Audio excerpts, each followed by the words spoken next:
You're a leader or a CEO, you're a founder, or you're an HR director. You are working on a mission. You want to build a great, outstanding, innovative team. That team who will be able to solve very difficult problems and take things forward. How do you do that thing? So now in this video, I'm going to give you 8 key fundamental principles you need to really work on very closely and paying more attentionally to build that innovative environment. Because if you don't do the right thing to build this principle, to building that innovative team, it will be always a desire to having an innovative team. But you are different. You want to build a great innovative team.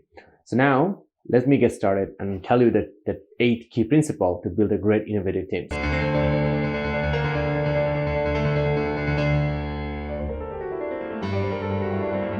Number 1, learning and solving. So when the team want to solve any big problems or very complicated problems, there should be a very clear communication inside the team is a learning and solving principle. So in this principle, what the team need to do is about a team need to be well trained about that. Hey, we're trying to go from A to Z, but from A to Z, it looks impossible to do it. But from A to F, it's much more visible. So let's carry on our progress to go from A to F. But on the way, when you go from A to F, figure out and learn what other key and tools and skills we really need to go to push that forward from F to H.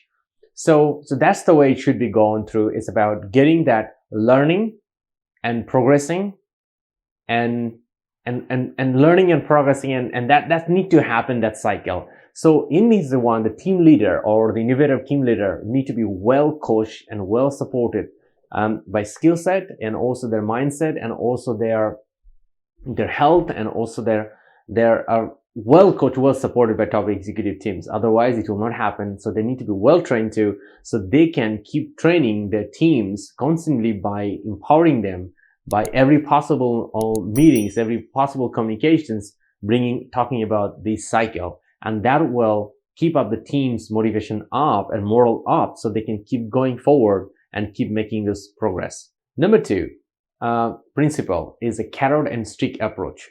So when you are working on an innovative team or projects, just a carrot and stick is one of the key process of evaluations or rewarding process for most of the companies, and that is unfortunately one of the main reason is if they never have an innovative team, because they focus on only just about driving carrot and stick approach. Even just if you look back, like in high school students, when you just go and carrot and stick approach, and most of the student, it doesn't work. But when it comes to the corporate world, when there is a lot of great professionals or coming with a lot of experience, just a carrot and stick approach doesn't really work. If you do this, and you will get this reward. Well, it works for junior level, or it works with a easy easy to meet difficulties level problem. But when you want to create a really innovative projects, when you want to do any great innovative teams who will continuously work with mission impossible initiatives,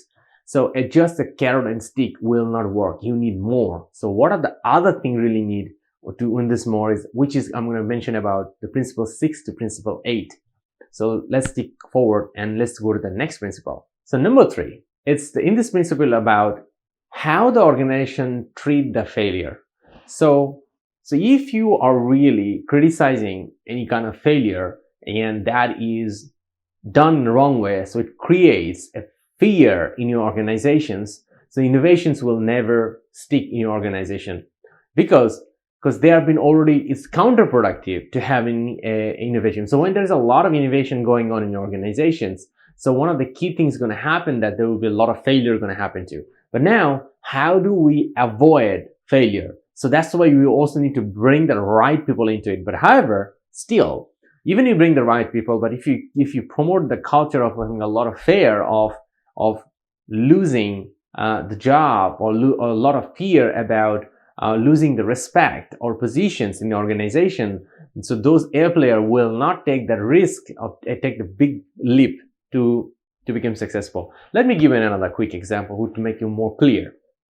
So what happened in your organizations? You have a goal which is like X, and somebody becomes successful, but another person you give 5X a goal, and the way you let them go that, yeah, well, if you fail, it's still okay. But if you do other things right, maybe that person will fail with 2.5. But end of the day, you still got almost 2.5x more goal achieved compared to the player 1. Even that person failed, but got 2.5 more compared to player A, who actually made the goal. So that's the reason that your organization need to have the right culture to looking at the fear and looking at the failures in the right way. Number 4 principle is about passion to professionals and the monetization value. So gotta be very careful when you are bringing the right people to your innovation teams. The people who are really passionate about it is about who wants to, which is great, right? But the thing is, you gotta also understand about the situation. Like if somebody are really passionate about surfing, they love doing that one, and then finally they become a surfing trainer, and then they've really focused about the salary of the surfing trainer, and then after a few years they hated their work because it's just way too less, just doesn't make their living well, so they don't feel comfortable, so they just want to do that. So that's the reason is about when you are really building an innovative team, you need to bring people forward who are not just working for money, they are working for more other things, something drive them forward. So not just only money. Money should be there, it should be very rewarding. I'm not saying that your money should be paying less. Money should be very rewarding, but need other values too, which is going to come through the other principle of this video as well, which I'm going to talk about it. So innovative team should be built about people who are driven by their intrinsic values, which is not only about just monetization value, because just the monetary values, because they really need money, so that's why they want to take Mission Impossible, it will most likely gonna fail because they are not ready to do other drivers, because just a money will not drive them to success and will not be able to sustain an innovative environment with such one driver, which is called money.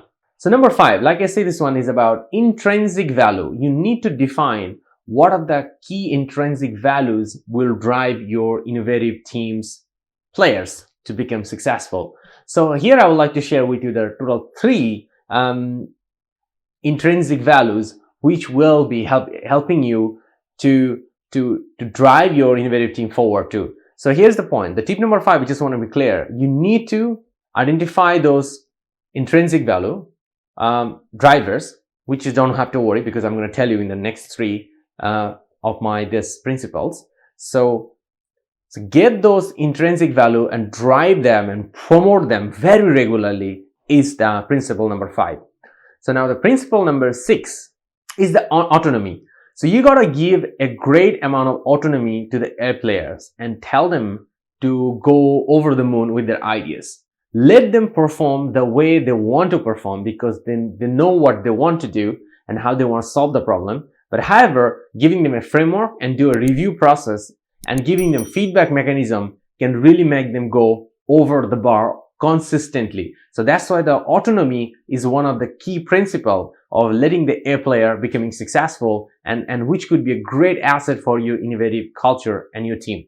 Number 7, the sense of mastery. So as you are bringing a lot of A player into the team, so you also offer them the ownership of the problem. And also when you all give them the ownership of the problem, also give them the challenge, which is slightly a little more over than their existing skill set. So they will be not bored because it's too easy, and at the same time they will not be going through an anxiety because it's too difficult for them to. So that's why the leader of the innovation team is such an important aspect, because the leader really needs to allocate the right task to the right people in the right moment, because as there's the cycle going on is about learning and doing. So things need to be well monitored and well coached and well distributed all over the spaces. So it needs to be like very much like a ever rolling wheel to make it mentored and coached and crafted. So that's why the role of leader of this team is very important. If you have